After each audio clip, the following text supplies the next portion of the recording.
Seigneur, nous voulons te dire merci. Merci encore, Seigneur mon Dieu, pour la nuit passée. Merci pour ta grâce, ta bonté, ta fidélité. Oui, Seigneur mon Dieu, tu es bon, tu es fidèle, tu es parfait, tu es juste, Seigneur, dans toutes tes voies, dans tout ce que tu dis, dans tout ce que tu fais, Seigneur Jésus. Encore merci. Merci pour la paix, le repos, la tranquillité que tu as donnée en cette nuit, Seigneur Jésus.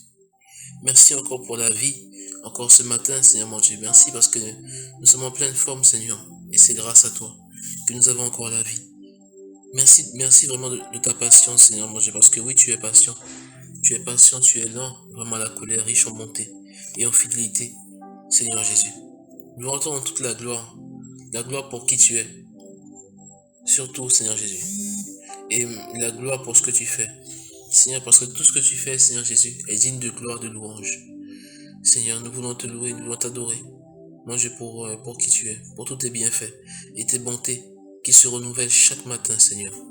Merci, merci encore pour tout. Que ton nom soit loué, Seigneur. Que ton nom soit élevé, Seigneur Jésus. Merci encore pour tout. Amen. Amen. On va prier ensemble et puis parler à cœur ouvert au Seigneur. Parler à cœur ouvert au Seigneur parce que de là où nous sommes, eh bien, il nous entend. Il nous entend. Je t'invite vraiment à ouvrir ton cœur au Seigneur en ce matin. À ouvrir ton cœur et vraiment à te déverser sur lui. À vraiment te déverser sur lui, à lui dire, eh bien, dans ton intimité, parce que le Seigneur est là, il est présent, dans ton intimité, eh bien, de vider ton cœur. De vider ton cœur. On va prier ensemble. Prier ensemble. Seigneur Jésus, voici nos cœurs. Voici nos cœurs, Seigneur mon Dieu. Tu vois, Seigneur Jésus, nos luttes, nos combats, nos difficultés. Tu vois, Seigneur mon Dieu, toutes les situations que l'on peut traverser, mon Dieu, qui ne sont pas faciles, qui ne sont pas simples, Seigneur. Mais il y a une chose qui est sûre, Seigneur, c'est que tu as dit que tu seras toujours avec nous. Tu nous dis encore aujourd'hui, Seigneur, de ne pas avoir peur. De ne pas avoir peur, mais vraiment, Seigneur, de te faire confiance. De ne craindre ni rien, ni personne, Seigneur. Aujourd'hui, mon Dieu, nous dévidons nos cœurs sur toi. Seigneur, mon Dieu, nous vidons, Seigneur, mon Dieu, nos angoisses, nos peurs, nos doutes. Seigneur Jésus, nous vidons sur toi, Seigneur Jésus, vraiment notre tristesse. Seigneur, nous vidons encore sur toi, Seigneur Jésus, tout ce qui nous afflige actuellement, Seigneur Jésus. Par rapport à la situation que l'on peut vivre, Seigneur, nous remettons tout à tes pieds. Tout à tes pieds, Seigneur mon Dieu, parce que, Seigneur, ce sont des fardeaux, Seigneur, Seigneur, que l'on ne peut porter. On ne peut pas porter ces fardeaux. Toi seul peux, Seigneur mon Dieu. Nous remettons nos fardeaux, Seigneur Jésus, à tes pieds, Seigneur Jésus, car toi seul peux les porter. Seigneur, que tu puisses sonder nos cœurs. Sonder nos cœurs, Seigneur Jésus. Et là où tu vois qu'il y a du travail à faire, s'il te plaît, Seigneur, s'il te plaît, viens travailler. Viens travailler dans nos cœurs. Saint-Esprit, vraiment, sonde nos cœurs. Sonde nos cœurs, scanne nos cœurs, Saint-Esprit. Car on a tellement besoin de toi. Tellement besoin de toi, Saint-Esprit. Et Seigneur, que tu puisses agir dans nos cœurs pour œuvrer dans nos cœurs. Pour guérir, pour reconstruire ce qui a été détruit. Pour restaurer. Seigneur Jésus. Afin que tu puisses y habiter pleinement, Seigneur, dans nos vies, dans nos cœurs, Seigneur Jésus. Et aujourd'hui, Seigneur, prends toutes choses, Seigneur Jésus. Toutes choses, Seigneur, et accorde-nous ta paix. Ta paix, Seigneur mon Dieu, s'il te plaît. Une paix vraiment, qui surpasse toute intelligence, et qui garde nos cœurs et nos pensées en toi, Seigneur Jésus. Merci pour ta grâce. Merci mon Dieu, merci pour tout. Aujourd'hui, on va parler de bateau. Alors ça fait bizarre, mais on va parler de bateau aujourd'hui. Et une question vraiment à te poser. Dans quelle barque es-tu? Dans quel bateau es-tu? C'est la question vraiment que tu peux te poser. Alors pourquoi bateau? On va prendre trois exemples. Trois exemples de bateaux. D'accord? Parce qu'il y a plusieurs bateaux dans la Bible. Hein, d'accord? Mais on va prendre trois exemples. de bateaux. On va prendre le bateau de Jonas, hein. On prendra aussi le bateau des disciples dans la tempête, là où Jésus dormait. Et aussi, on va prendre le bateau des disciples qui se sont retrouvés face à Jésus qui marchait sur l'eau. Amen. On va prendre ces passages. On ne va pas les lire. D'accord? On ne va pas les lire ensemble, mais simplement je vais les donner, ces passages. Comme ça tu pourras lire à la maison. Et comprendre. Mais on va quand même faire un petit résumé en fait, bien de Jonas dans le bateau. Le passage est dans Jonas 1, verset 1 à 15. Jonas 1, verset 1 à 15. Je t'invite à le lire à la maison. Je t'invite vraiment à méditer sur ce passage. Même à lire toute l'histoire de Jonas. Parce que quelque part, Jonas nous ressemble. Nous sommes comme Jonas quelque part. Parce que Jonas, il avait un cœur rebelle. Un cœur rebelle, c'était vraiment un nationaliste. C'était quelqu'un de chauvin. Vraiment de chauvin qui était vraiment très très attaché à Israël. Il a déjà eu aussi des prophéties. Dieu lui a déjà donné des prophéties déjà. Amen. Donc, quand Dieu a demandé à Jonas d'aller annoncer à Ninive que Ninive allait être détruite, d'accord, lui il a refusé. Il a fait le chemin inverse. Il a pris un bateau pour partir à Tarsis.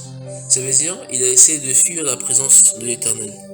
Sauf que Dieu a fait souffler en fait un vent vraiment impétueux, un vent violent sur le bateau. Et le bateau, justement, commençait à tanguer, commençait à perdre son équilibre sur la mer. Et les marins ont tout fait. Les marins ont jeté les cargaisons, ils ont essayé de ramer, ils ont même prié leur Dieu. Parce que ces marins étaient païens, ils croyaient en plusieurs dieux. Et là, rien ne fonctionne. Le capitaine descend dans la cale pour réveiller Jonas, pour le réveiller et lui dire de prier son Dieu. Parce que sinon, ils allaient tous mourir. Et c'est là, en fait, qu'après qu'ils ont tiré au sort, parce que c'était une pratique coutumière dans le Moyen-Orient, à cette époque-là. Et le sort est tombé sur Jonas. Et là, Jonas a tout déballé. Qui il était hébreu. Pourquoi il a pris ce bateau pour fuir la présence de l'Éternel, pour fuir la mission que Dieu lui a donnée. Et là, les marins, ils l'ont traité d'inconscient, mais à lui dire, mais qu'est-ce que tu fais? Pourquoi tu fais ça? Et c'est ça en fait, notre ami Jonas. Et à un moment, le bateau allait couler. Et là, ils ont demandé à Jonas,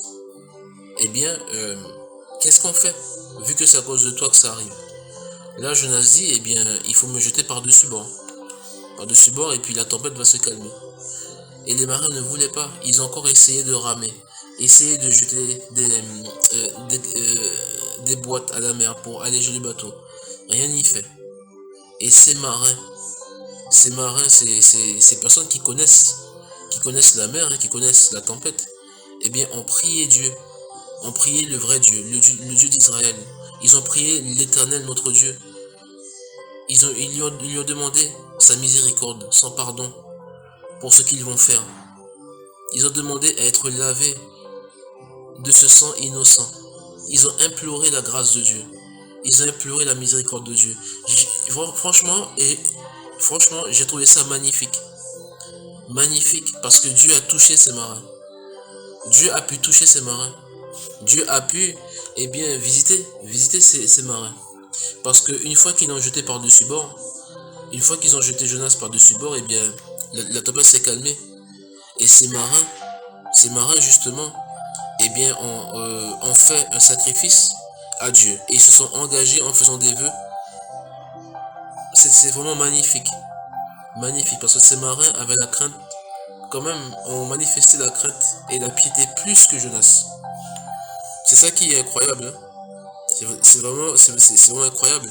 Et quand on parle de Jonas, dans le ventre du poisson, il s'est repenti pour ne pas mourir justement. Alors qu'il a dit aux marins de le jeter par-dessus bord. Et il savait qu'en faisant ça, qu'il avait de grandes chances de mourir. Mais Dieu a envoyé le poisson pour sauver Jonas. Pour sauver Jonas. Parce que Dieu voulait travailler avec Jonas. C'est ça en fait. Donc Jonas dans le ventre du poisson, eh bien, il s'est repenti pendant 3 jours et 3 nuits jusqu'à aller à Ninive et pour annoncer ce que Dieu voulait faire. Et justement en voyant que les habitants de Ninive se sont repentis, eh bien Dieu a décidé d'épargner Ninive. Et ce qui a déplu à Jonas, parce que Jonas s'attendait à ce que Dieu détruise Ninive, mais il s'attendait surtout à ce que les gens ne se repentent pas. Pourtant les gens font tout le contraire, ils se sont repentis et Dieu a épargné Ninive. Amen. C'est ça qui est magnifique. Et pour terminer, parce qu'après on va prier ensemble. Par rapport à ce passage, Dieu lui a donné une leçon. Dieu a fait pousser un ricin pendant que Jonas demandait à mourir, parce qu'il ne supportait plus ce qui se passait devant lui. Dieu a fait pousser un ricin, et comme il faisait chaud, Jonas était content de ce ricin, parce que l'arbre, justement, qu'on appelle le ricin, lui faisait de l'ombre. Et après, Dieu a fait cet arbre se dessécher. Et là, Jonas s'est encore fâché. Et là, Jonas a eu pitié de ce ricin. Et Dieu lui a dit, mais tu vois, Jonas, tu as eu pitié du ricin qui est là. Et Dieu lui a dit, mais comment moi, je n'aurai pas pitié de ces gens qui se sont repentis, qui ne savent pas distinguer le bien du mal. C'était une belle leçon. Une belle leçon. Et Jonas, enfin, c'est vraiment un cœur partagé. Un cœur partagé. On dirait qu'il ne sait pas trop ce qu'il veut. Un cœur partagé, un cœur rebelle, manque de crainte. Il voulait fuir le Seigneur alors qu'il savait très bien que le Seigneur voulait travailler avec lui. Et dans le ventre du poisson, il a failli passer à côté des projets que l'Éternel avait pour lui. On va prier ensemble. Si tu vois que tu te retrouves dans Jonas, si tu te retrouves dans Jonas, avec un cœur rebelle, partagé, un cœur vraiment qui ne sait pas trop ce qu'il veut, un cœur qui doute, qui manque de crainte, on va prier ensemble. Pose la main sur ton cœur. Pose la main sur ton cœur, on va prier ensemble. Prier ensemble. Seigneur, tu vois les mains posées sur les cœurs.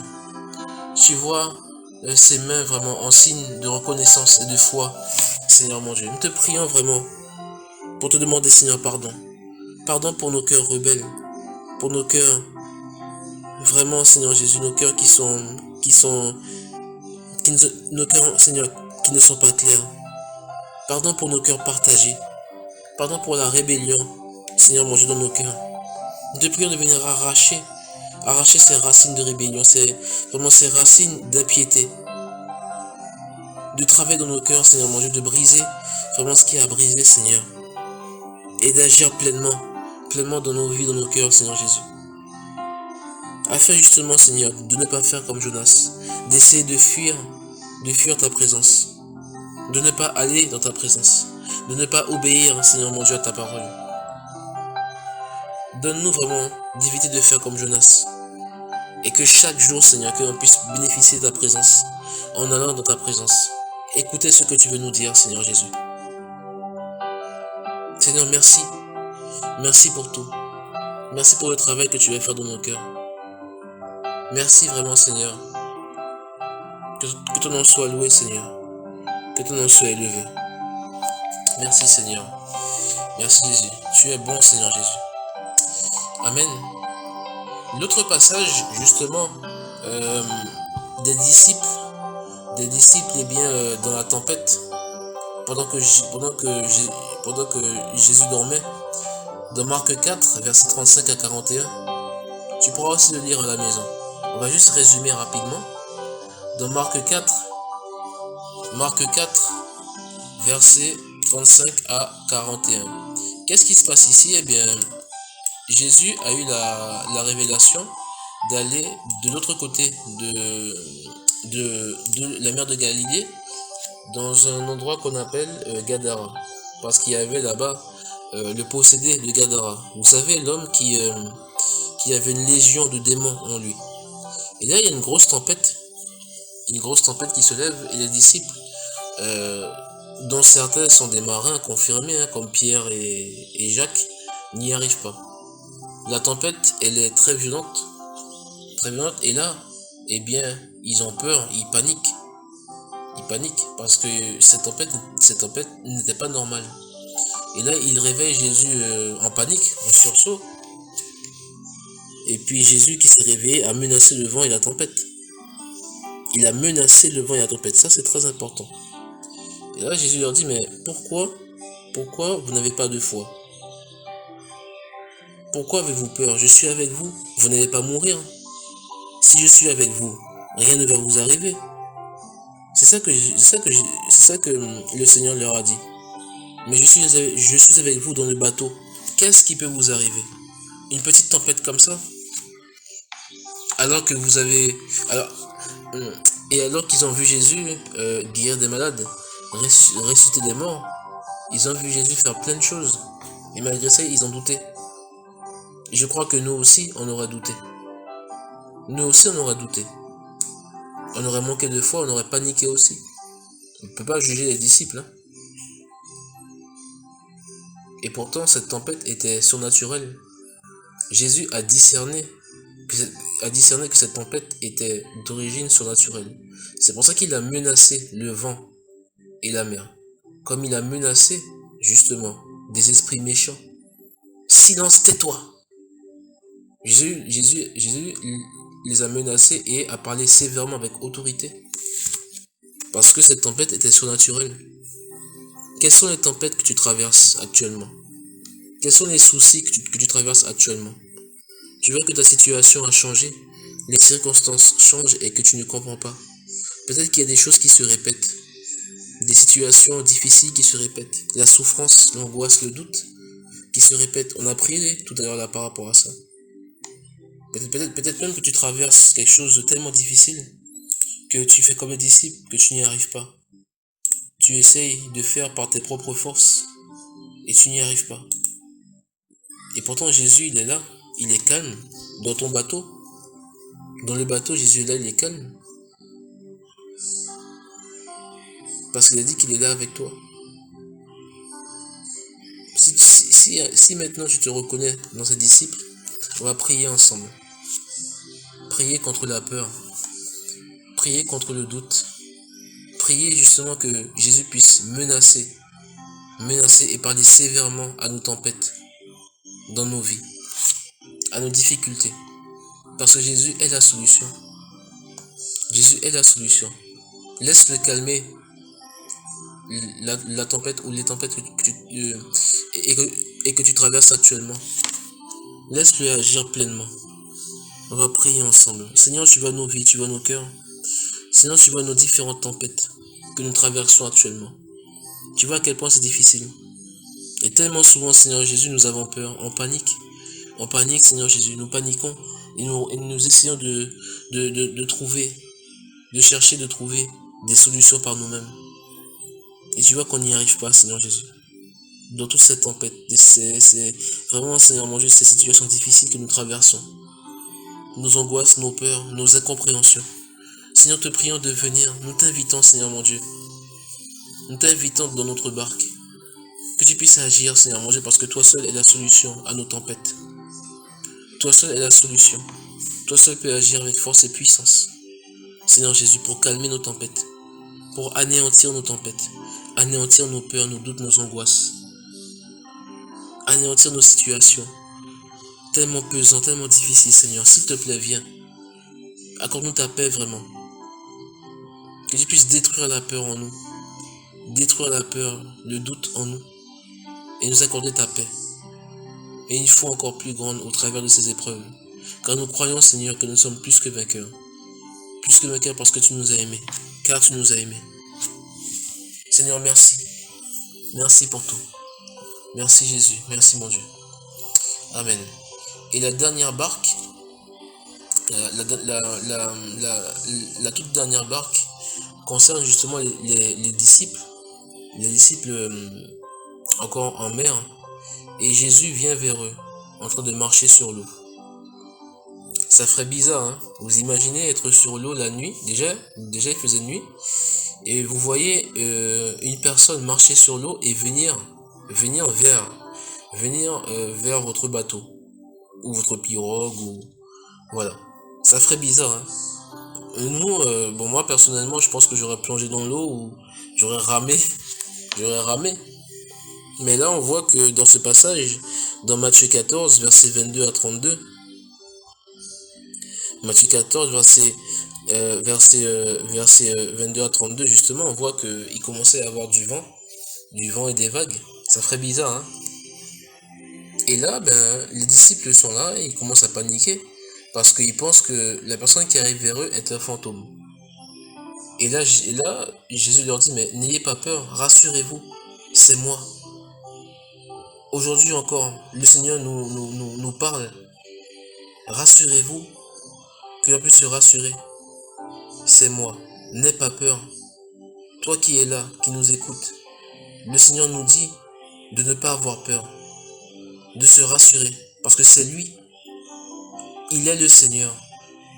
Il est le Seigneur. Et en marchant sur l'eau, il a voulu montrer qu'il est le maître de la création, le maître des circonstances, le maître des situations de ta vie. Parce que c'est lui qui t'a donné la vie. Tout ce que tu es en train de vivre actuellement, eh bien, le Seigneur l'a vécu d'une manière ou d'une autre. Et il t'invite à ne pas avoir peur. À ne pas avoir peur. Parce qu'il nous dit, c'est moi. Je suis le Seigneur. Amen. Et là, on voit Pierre qui, par la foi, demande à marcher sur l'eau. Et Jésus lui dit, viens. Viens. Là, il commence à marcher sur l'eau. Et en voyant justement les vents et les vagues, il commença à avoir peur justement et à s'enfoncer. Et là, il a crié au Seigneur. Et le Seigneur a vraiment mis la main pour le sauver.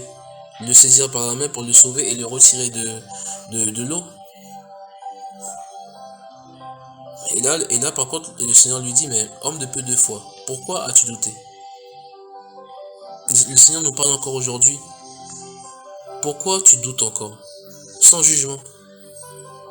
Sans jugement. Pourquoi nous doutons encore? Parce qu'il est là, il est présent. Non, vraiment dans tout ce que l'on vit, il est là, il est présent. Pourquoi douter? Pourquoi avoir peur? Et si le Seigneur t'invite aujourd'hui à marcher sur l'eau, il t'invite à marcher sur tes situations, à marcher sur vraiment, à marcher sur tes circonstances et à fixer le regard sur lui, à fixer le regard sur lui, à te concentrer sur lui, à le chercher jour après jour. C'est ce que le Seigneur veut nous dire encore aujourd'hui. Si on veut marcher sur les eaux, bien de vraiment être focus sur lui, être focus sur celui qui sauve, sur celui qui guérit, sur celui qui restaure, sur celui qui agit avec bonté, avec fidélité. De nous concentrer sur celui qui a la solution à tous nos soucis. Amen, on va prier ensemble. Prier ensemble et inviter Jésus. L'inviter pleinement. L'inviter pleinement. Et lui demander, eh bien, de marcher sur les eaux. Mais pour ça, il faut avoir la foi. Et à le chercher, à se concentrer sur lui. On va prier ensemble. Seigneur, tu vois nos vies, nos cœurs, nos doutes, nos angoisses, nos difficultés.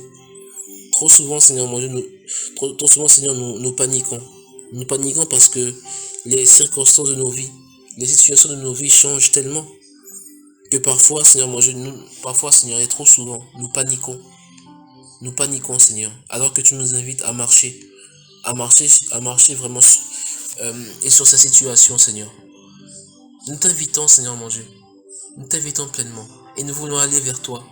Tu nous dis encore aujourd'hui, viens marcher sur les eaux. Accorde-nous vraiment, Seigneur mon Dieu, la foi nécessaire, s'il te plaît, Seigneur, de marcher sur ces eaux. de marcher sur nos situations, de marcher sur nos circonstances, d'avoir le regard fixé sur toi, d'être focus sur toi, Seigneur mon Dieu. Vraiment de nous concentrer sur toi et de te chercher jour après jour, car tu es celui qui restaure, tu es celui qui guérit, tu es celui qui sauve, tu es celui qui répare, tu es celui qui fortifie, tu es celui qui remet debout, tu es celui qui redonne des forces, tu es celui qui renouvelle. Et nous nous attendons à toi, Seigneur. Merci. Merci pour la force que tu nous donnes. Merci pour la foi que tu nous donnes, Seigneur. Que ton nom soit loué, Seigneur. Que ton nom soit élevé. Amen. Seigneur mon Dieu, que cette journée soit entre tes mains. Que l'on puisse vraiment affronter cette journée, mais avec toi. Précède-nous, Seigneur mon Dieu. Précède-nous, mon Dieu, là où nous devons aller. Que l'on puisse garder ces paroles dans nos cœurs. Méditer sur ces paroles. Car tu es là, tu es présent, Seigneur mon Dieu, dans toutes nos situations, Seigneur Jésus. Nous avons confiance en toi. Nous avons foi en toi, Seigneur mon Dieu, en cette journée qui commence, Seigneur Jésus. Qu'elle soit conduite par toi, bénie par toi, Seigneur. Que ton nom soit loué, Seigneur, que ton nom soit élevé. Amen. Amen et amen. Merci, Seigneur.